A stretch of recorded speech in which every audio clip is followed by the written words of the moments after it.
In the middle of the worst economic collapse the modern world had ever seen, when nearly a quarter of a nation could not find work and families were losing everything they owned, a desperate crowd of men gathered in a scorching desert canyon to attempt something that had never been done.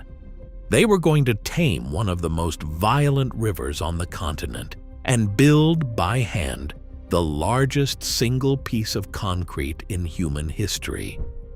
There was so much of it that engineers calculated it could pave a road clear across the entire country.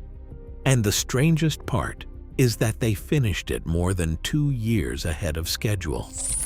This is the story of a structure that became a symbol of hope at the very moment a nation needed one most, built by people who believed it could be done. To understand why anyone would attempt this, you have to picture the river first. For as long as anyone could remember, it had been a creature of pure chaos. In the spring, it swelled with snow melt from distant mountains and tore through the canyons in violent floods, drowning farms and washing away everything in its path. In late summer, it could shrink to a sullen trickle. It gave life to the dry southwest and then snatched it away again without warning. The dream was to cage it, to throw a wall across the canyon so vast that it could hold back the spring floods, store the water through the dry months, and turn that wild force into steady light and power for millions. But the scale of what they proposed was almost beyond belief. The wall would have to stand as tall as a 60-story building wedged between sheer rock cliffs. No single construction firm on Earth was large enough to take it on. So a group of companies banded together into one consortium simply to share the staggering risk, and they won the contract to build the impossible. The first task was not the dam at all. It was the river itself, which had to be moved out of the way.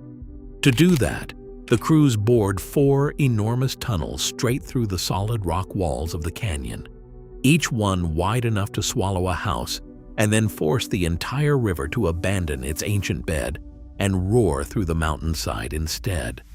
Only with the canyon floor finally dry could the real work begin. Now, before this story goes further, hold a question in your mind. We remember this place today as a triumph, a proud symbol carved out of a dark decade. But think about the men who actually built it. Was this a noble project that gave thousands of desperate families a lifeline when they had nothing? Or was it something harsher?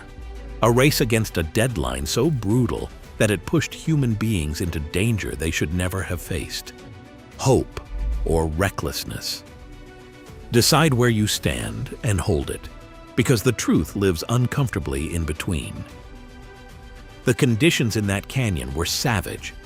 In summer, the temperature inside the diversion tunnels could climb past 140 degrees, thick with dust and engine fumes. The most famous of all the workers were the high scalers, men who dangled on ropes hundreds of feet up the bare canyon walls, swinging like spiders, knocking loose rock away with heavy jackhammers while the ground waited far below. They became folk heroes, photographed and admired. But the work claimed lives.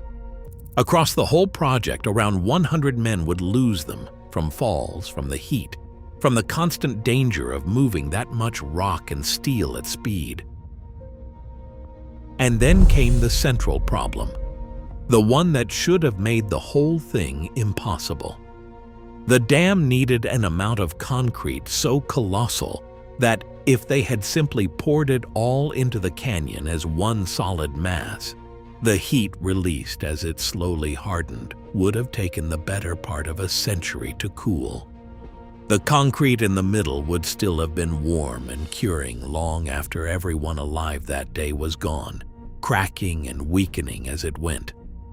Built by people who believed it could be done, even when the laws of physics seemed to forbid it. So the engineers did something quietly brilliant. Instead of one mass, they poured the dam as a giant honeycomb of separate blocks, like enormous bricks stacked together. And through every one of those blocks, They threaded thin pipes, nearly 600 miles of pipe in total, and pumped ice-cold water through them to draw the heat out artificially. They cooled the dam from the inside, block by block, until it set hard and solid in a handful of years instead of 100. When the cooling was done, they filled the pipes with grout, and the blocks became one.